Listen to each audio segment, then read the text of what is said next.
Sir మొత్తానికైతే ఉప ఎన్నికల్లో ఏకగ్రీవం జరిగితే కొంత ఎన్నికల ఖర్చు తగ్గుతుంది, అందరికీ వృధా ప్రయాసాలు కూడా తగ్గుతాయి. సో దాంట్లో అది క్రమక్రమంగా మీరు అన్నట్టు కొంత బై ఎలక్షన్ వస్తుందంటే పోటీ చేయడానికి అందరు కూడా ఆసక్తి చూపిస్తున్నారు. సో ఒకసారి కోటేశ్వరరావు గారితో మాట్లాడదాం. Sir good morning sir. Good morning. Good morning. ఎన్నికల ప్రవర్తన నియమావళి నిజంగా మన ప్రజాస్వామ్య వ్యవస్థలో దీన్ని ఎట్లా చూడొచ్చు అంటారు సార్? ఒకవైపు ఈవీఎంల ద్వారా మనం అంటే అప్డేట్ అవుతున్నాం, బ్యాలెట్ నుంచి ఈవీఎంలకు అప్డేట్ అవుతున్నాం, కానీ ఎక్కడైతే అంటే స్వేచ్ఛగా స్వతంత్రంగా ఓటు హక్కు వినియోగించుకోవాలి, కానీ రాజకీయ పార్టీలు డబ్బులు ఎరచూపి ఈ ఓట్లు కొనుగొనే ప్రయత్నాన్ని మనం ఎలా చూడొచ్చు? సో దీంట్లో ఇవాళ యాక్చువల్గా మరి పొలిటికల్గా మనం మాట్లాడడానికి వీల్లేదు కనుక కొంత ఏదైతే ఎన్నికల సంఘం కావచ్చు, దాని విధులు కావచ్చు, నిధులు దానికి సంబంధించిన అంశంలో ఏర్పాట్లు కావచ్చు, వీటన్నిటి విషయంలో ఎన్నికల ప్రవర్తన నియమావళి మనం పూర్తిగా దీని విషయంలో మనం ఎలా చూడొచ్చు అంటారు? పూర్తిగా ఎందుకంటే వాళ్ళకున్న అధికారం ఇంకెవరికి ఉండదు, ఎందుకంటే ప్రభుత్వం కేంద్ర ప్రభుత్వం ఎంటర్ కాదు, దాంట్లో రాష్ట్ర ప్రభుత్వం ఉండదు. సో వాళ్ళ కంట్రోల్లోకి మొత్తం ఆ నియోజకవర్గాన్ని తీసుకుంటారు, అక్కడ పోలీసులు అధికారులు అంతా వ్యవస్థనంతా వాళ్ళ చేతిలో ఉంటుంది. సో దీన్ని కొంత ఆరోపణలు వస్తున్నాయి. ఎక్కడ కూడా ఇందాక సార్ అన్నట్టు ఒక డబ్బులు వంచిపెట్టే వ్యక్తిని కానీ, ఒక లిక్కర్ వంచిపెట్టే వ్యక్తిని కానీ మరి పట్టుకోవడంలో నిజంగా ఎన్నికల సంఘం కావచ్చు, దానికి సంబంధించి అంటే ఈ పర్యవేక్షిస్తున్న వ్యవస్థ ఎలా చూడొచ్చు అంటారు? ఉప ఎన్నికలైనా లేదా సాధారణ ఎన్నికలైనా కానీ ఎన్నికల ప్రవర్తన నియమావళి అనేటువంటిది అత్యంత ప్రహసనంగా మారినటువంటి పరిస్థితి మన దేశంలో ఉంది. అందులోనూ తెలుగు రాష్ట్రాలు ఇంకా పేరు మోసాయనేది ఈ సందర్భంగా మనం చెప్పుకోక తప్పదు. ఎన్నికల ప్రవర్తన నియమాన్ని ఎట్లా అమలు జరపాలి అనేటువంటి దిశగా కంటే ఎన్నికల ప్రవర్తన నియమావళిని ఏ విధంగా ఉల్లంఘించాలి అనేటువంటిదే ప్రధానమైనటువంటి అంశంగా మారుతా ఉంది. పోనీ ఉల్లంఘించేటువంటి పార్టీల గురించి అందరికీ తెలుసు, మరి అధికార యంత్రాంగం ఏం చేస్తా ఉంది అంటే అదే అంతకంటే దారుణంగా వ్యవహరిస్తూ ఉందనేది కూడా మనం చూసాం. అందుకని అమలు జరపాల్సినటువంటి అధికార యంత్రాంగం లేదా పాటించాల్సినటువంటి రాజకీయ పార్టీలు, చివరికి ఓటర్లకు కూడా, నేను మళ్ళా చెప్తున్నా ఓటర్లకు కూడా, ఎందుకంటే ఎన్నికల ప్రవర్తన నియమావళి అనేటువంటిది ఓటర్లకు కూడా వర్తిస్తుంది.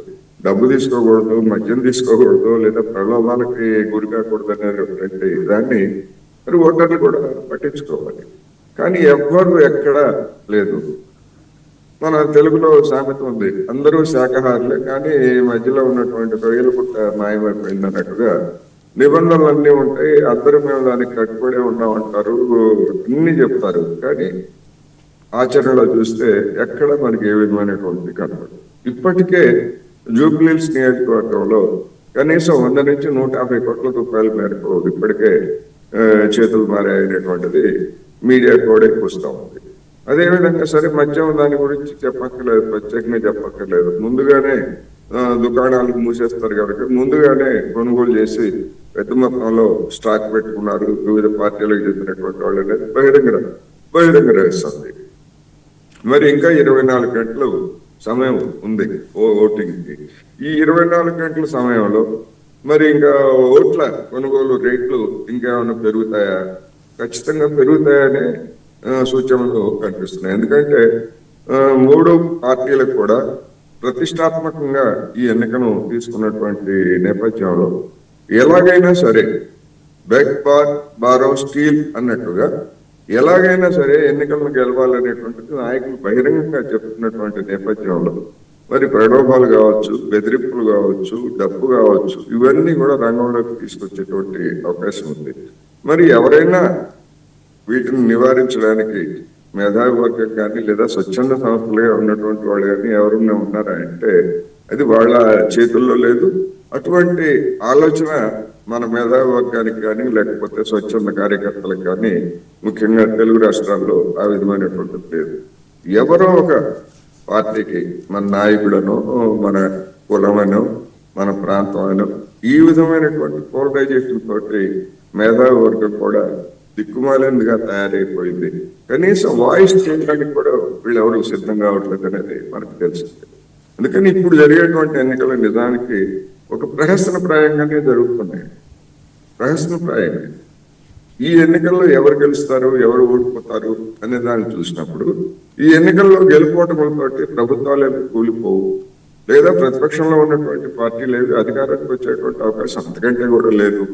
అయినా కానీ ఇంత ప్రతిష్టాత్మకంగా, ఇంత ప్రవర్తన నియమావళిని బాహాటంగా ఉల్లంఘిస్తూ, నిబంధనలని తొక్కిపెడుతూ ఎందుకు చేస్తున్నారు అంటే దీనికి ఉన్నటువంటి ప్రాధాన్యత ఏమిటంటే భవిష్యత్తులో ఇది ఒక ప్రచారాస్త్రంగా ఉపయోగపడేటువంటి అవకాశం ఉంది కనుక ఈ ఎన్నిక ఫలితం అనేటువంటి దాన్ని అన్ని పార్టీలు కూడా ఆ విధంగా సవాల్ తీసుకున్నాయి. జిహెచ్ఎంసీ ఎన్నికలు కావచ్చు, అదేవిధంగా స్థానిక సంస్థల ఎన్నికలు. ఎందుకంటే ఇప్పుడు హైకోర్టు ఇచ్చినటువంటి ఆదేశాల ప్రకారం ఈ ఎన్నికలు ఫలితం తేలిన వెంటనే రాష్ట్ర మంత్రివర్గం సమావేశం జరిపి ఏదో ఒక తేదీని స్థానిక సంస్థలకి ఖరారు చేయాల్సి ఉంది.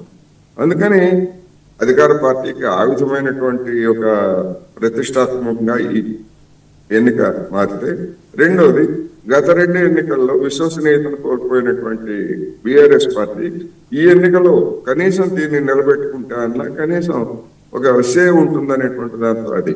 ఇక బీజేపీ పరిస్థితి అయితే మరీ దారుణంగా ఉందనేది అభిప్రాయం. ఎందుకు అంటే జూబ్లీ హిల్స్ కాన్స్టిట్యున్సీ చరిత్రను చూసినప్పుడు అసెంబ్లీ ఎన్నికల్లో దానికి వచ్చేటువంటి ఓట్లు చాలా నామమాత్రంగా వస్తాయి. కానీ లోక్సభ ఎన్నికలకు వచ్చేసరికి బండారు దత్తాత్రేయ నుంచి కిషన్ రెడ్డికి వరకు చూస్తే ఓట్లు గణనీయమైనటువంటి ఓట్లు వస్తాయి. మరి ఇప్పుడు కిషన్ రెడ్డి గారికి ఆ విధమైనటువంటి ఒక అగ్ని పరీక్షగా ఇది మారిందనేది కూడా మనం చూసాం. అందుకని అధికార యంత్రాంగం నిజానికి చిత్తశుద్ధితో పనిచేస్తే మరి అక్రమాలన్నింటినీ అరికట్టలేదా అంటే ఖచ్చితంగా అరికట్టగలదు. అది అసాధ్యమేమీ కాదు. కాకపోతే దానికి చిత్తశుద్ధి లేదు.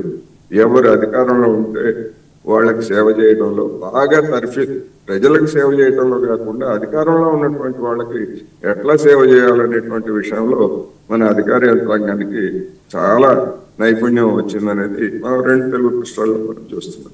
అందుకని దీనిలో అందరికీ తెలుసు